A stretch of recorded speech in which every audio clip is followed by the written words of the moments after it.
இனிய வணக்கம். அலர் அறிவுறுத்தல் 115வது அதிகாரத்தில் நம்ம பார்க்க இருப்பது 1148.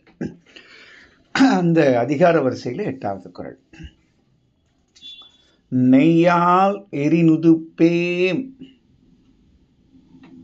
என்றற்றால் கவ்வையால் காமம் நுதுப்பேம் எனல் என்ற ஒரு குறள். இல்லை, நுதுப்பேம் என்பது ஒரு சொல்லாக்கம். அதாவது அணைப்பது, நுதுத்தல், அணைத்தல், நுதுப்பேம் அணைப்போம் என்று ஒரு. அப்போ நெய்யால் எரி நுதுப்பேம் என்றால் வள்ளுவர் கேட்குறாரு, யாராவது நெருப்பு அணைக்கணும்னா என்ன பண்ணணும்? அதுக்குண்டானது செய்யணும் இல்லையா? அதை விட்டுட்டு நீ போய் நெய்யை ஊற்றி நெருப்பை அணைக்க போவியாப்பா? என்ன முட்டாள்தனமான செயல் அல்லவா? கொஞ்சம் யோசிங்க. ஏன்னா உடனே செய்யணும்னா மூளை வேலை செய்யாது. நிறைய பேர் அப்படி தான் நாட்டில்.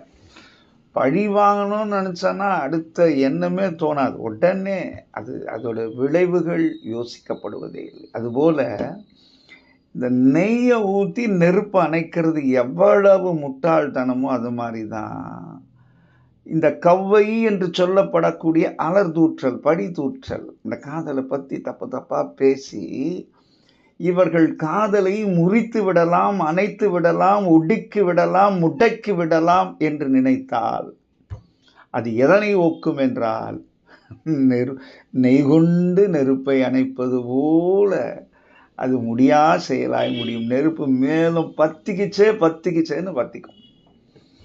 அங்கே காதல் அணையாது, அது ஜீவஜோதி. யாரோ நான் பெண் பேரை சொல்லிட்டேன்னு எடுத்துக்க போறீங்க.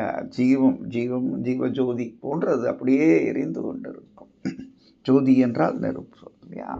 அதுபோல சுடர்விடும் நெருப்பாக அது இருக்கும். அப்ப நெய்யால் எரிநுதுப்பேம் என்றால் கவ்வையால் காமம் நுதுப்பேம் எனல். என்ன அழகான ஒரு ஓமையை சொல்லி நமக்கு புரிய வைக்கிறாரு.